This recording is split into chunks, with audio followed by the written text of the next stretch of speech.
साथियों का मैं स्वागत करता हूं अपने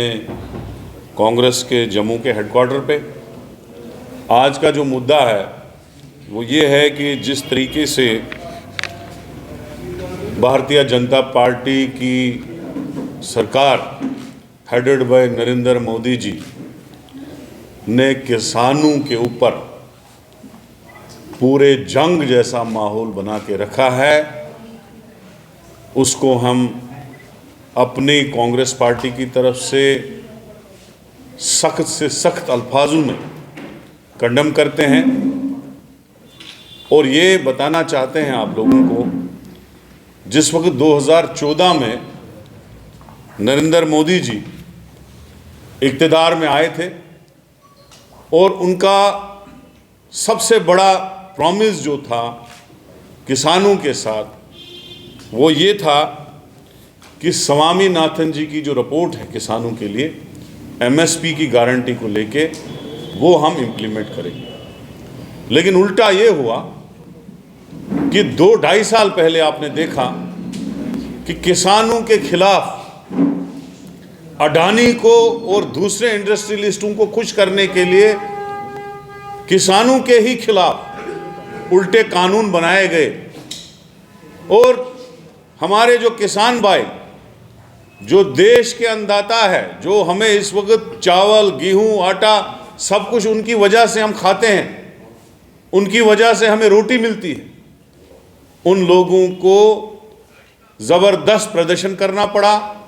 700 से ज़्यादा किसान जो है शहीद हो गए उस प्रोटेस्ट में।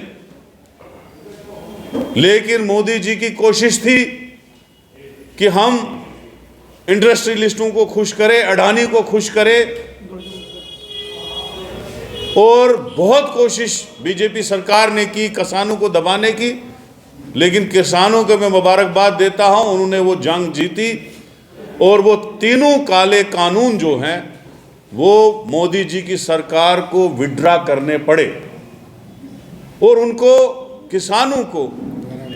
ये वादा किया गया जिस वक्त विड्रा हुआ कि हम एमएसपी में जो लीगल गारंटी है वो आपको प्रोवाइड करेंगे। 2-2.5 साल गुजर गए, पार्लियामेंट का लास्ट सेशन भी चला गया और वो गारंटी उनको नहीं मिली। और वो अपने देश के किसान हैं, किसी दूसरे देश के नहीं हैं।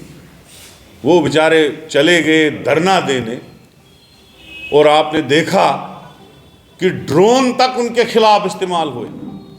कीलें लगाई गई, तार बिछाई गई, दीवारें लगाई गई, टायर गैस चले, डंडे चले और किस तरीके से उनकी आवाज को दबाया जा रहा है। अगर यही कीले, यही तार, यही ड्रोन इस्तेमाल करने थे मोदी सरकार को तो चाइना के खिलाफ ये ड्रोन यूज करते ना, जिनने हमारी हजारों कनाल जमीन खाई और हमारे देश की जमीन के ऊपर काबिज हुए। उसमें तो बात नहीं करते हैं प्रधानमंत्री जी, बात करते हैं बेचारे उन किसानों के ऊपर जो अत्याचार हुआ उसको हम कंडेम करते हैं। और ये मोदी सरकार को कहते हैं कि जो वादे आपने किए थे 2014 में, 2 टर्म आपके गुजर गए, 10 साल चले गए, 10 साल में आपने वो वादे पूरे नहीं किए। यही गारंटीज नहीं, बल्कि आप देखो मोदी सरकार ने ही कहा था कि हम साल के 2 करोड़ जॉब्स देंगे, मुल्क से बेरोजगारी खत्म करेंगे। आज मुल्क में देखिए आप बेरोजगारी की हालात क्या है, किस तरह से हमारे नौजवान जो है वो रोजगार के लिए, पढ़े लिखे नौजवान जो है रोजगार के लिए तरस रहे हैं, नौकरी नसीब नहीं मिल रही है उनको। दर-बदर फौज में जब नौकरी करते थे उसमें भी अब 4 साल के बाद निकाला जा रहा है कि नौकरियां जो है वादा वो भी कहीं नहीं, किसानों का वादा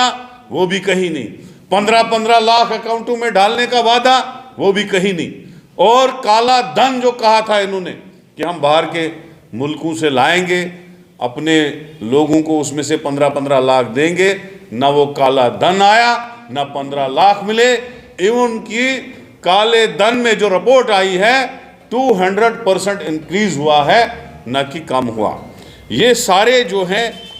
इश्यूज कांग्रेस पार्टी आने वाले इलेक्शन में उठाएगी और ये कहेगी कि मोदी सरकार जहां किसानों को गारंटी देने में फेल हुई, जहां रोजगार देने में फेल हुई, बेरोजगार नौजवानों को बर्बाद कर दिया। जम्मू कश्मीर में आप देखो कितनी बेरोजगारी बढ़ी, कितने घोटाले निकले, चाहे वो अकाउंट सिस्टम में, चाहे वो सब इंस्पेक्टर में, चाहे वो ये जो फायर सर्विस में, हर जगह जो है घोटाले निकले। लोग जो हैं पढ़े लिखे बेरोजगार, आप देखो टीचर की पोस्टें हमारी सरकारों में हर 1 साल 2 साल के बाद निकलती थी, लेकिन इस 10 साल में मोदी की सरकार में एक टीचर की पोस्ट नहीं निकली। कोई पियान रिटायर होता है उसकी जगह कोई नहीं लगता है, कोई फॉरेस्ट गार्ड रिटायर होता है उसकी जगह कोई नहीं लगता है, कोई लाइनमैन पीएचई का हो, बिजली का हो, रिटायर होता है उसकी जगह कोई नहीं लगता है। बेरोजगारी ने जम्मू कश्मीर में भी तबाही मचा चुकी है। यहाँ पे भी दिन ब दिन बेरोजगारी और गरीबी बढ़ रही है, कोई उसकी तरफ नहीं देख रहा है। यहाँ का बिजनेस भी खत्म किया गया, जानबूझ के यहाँ का दरबार मुंह क्लोज किया गया। और यहाँ इस वक्त आप देखो जम्मू में क्या हालात है, कितना यहाँ बिजनेस चलता था दरबार मुंह से, आज उस बिजनेस में कितना फर्क आ गया है। लिहाजा हमारा जो मेन फोकस था वो ये था कि किसानों के ऊपर जो है अत्याचार हो रहा है उसको हम आज कंडेम करते हैं और मोदी गवर्नमेंट को अपील करते हैं कि कोड ऑफ कंडक्ट लगने से पहले किसानों की जो लीगल गारंटी देनी है, जो रिपोर्ट एमएसपी पे, जो लीगल गारंटी एमएसपी पे देनी है और जो स्वामीनाथन रिपोर्ट है उसको इम्प्लीमेंट किया जाए। ये हमारी आज की प्रेस कॉन्फ्रेंस का मेन फोकस है, मेन एजेंडा।